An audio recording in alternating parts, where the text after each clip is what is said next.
And especially now, Michael, regarding banking, PSPs, it's getting more and more difficult. And if you don't have a license now, I mean, it's not going to work for you. 5 years ago, yes. Now it's not going to work. Agreed. Yeah, and thank you for bringing that topic up. I mean, it actually leads to something interesting. Is now there's a bit of a rift because this is something people may be interested in hearing, but there are firms now that are operating purely on a crypto basis. And in some cases, we're telling them, the banks don't want to deal with you. I understand why. I mean, I understand from the banking perspective that this industry is high risk. I think it's gone a little bit too far, where the banks themselves are more than the regulators.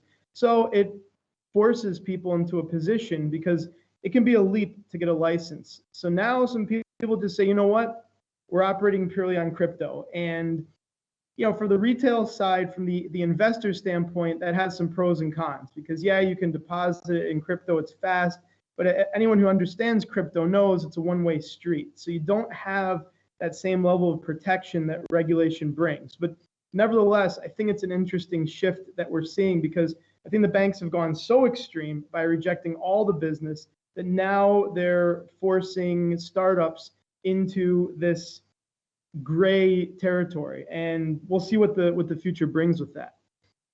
Yeah, definitely.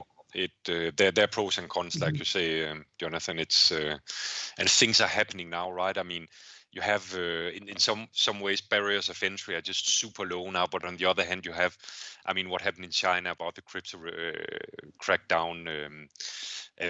When it was 6 months ago, right? And the European Union is starting now, but on the other hand, you have all these small guys operating out from Asia. It's a bit of a mess now. I definitely agree, and it's not good for investors, for traders, for anyone. I mean, there needs to be some more clarity, definitely. Well, I just saw an article or something like that about Barclays not allowing clients to send or receive money from crypto firms or something like that. So yeah. So it's interesting what's going to happen. Some banks are going to play, some banks aren't going to play. And then if the governments tell the banks they can't play, then all the banks want to stay in business are going to say sorry. I think, Michael, what is going to happen that some of the really big banks, for them, they know there's going to be more, maybe not necessarily, I think the FX and online trading, it doesn't really matter here, but money laundering, potential problems of all that, right?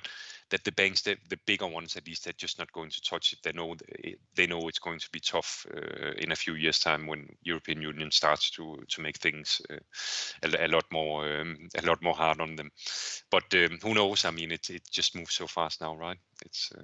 Yeah, it's tough to say. I mean, I think we're witnessing a lot of changes because I don't believe crypto would be as popular if it weren't for a lot of this stringent, banking rules. And you can see it in the UK with this example, that if they don't even want to go near it, and all you're doing is making crypto more attractive. And it's Pandora's box has been open. It's not something that only a handful of people know about. So they're going to have to deal with it. And depending on how strict the rules go, I mean, it could be an extreme case where they can't do it.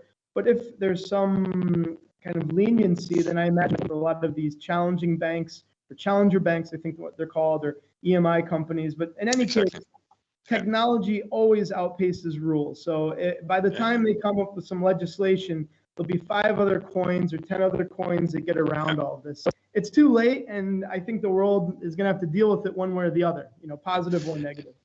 Definitely, and if you look a bit outside Europe and the US, Jonathan, now, if you look at Africa, if you look at South America, where you had Venezuela and all the countries with these huge currency crises, right, Nigeria quite recently, where you just have kind of a vacuum that is getting filled by people using Bitcoin, people using crypto, that is not going to go away. I mean, it is not. Europe is just really conservative, and but I definitely agree with you, Jonathan, on that one.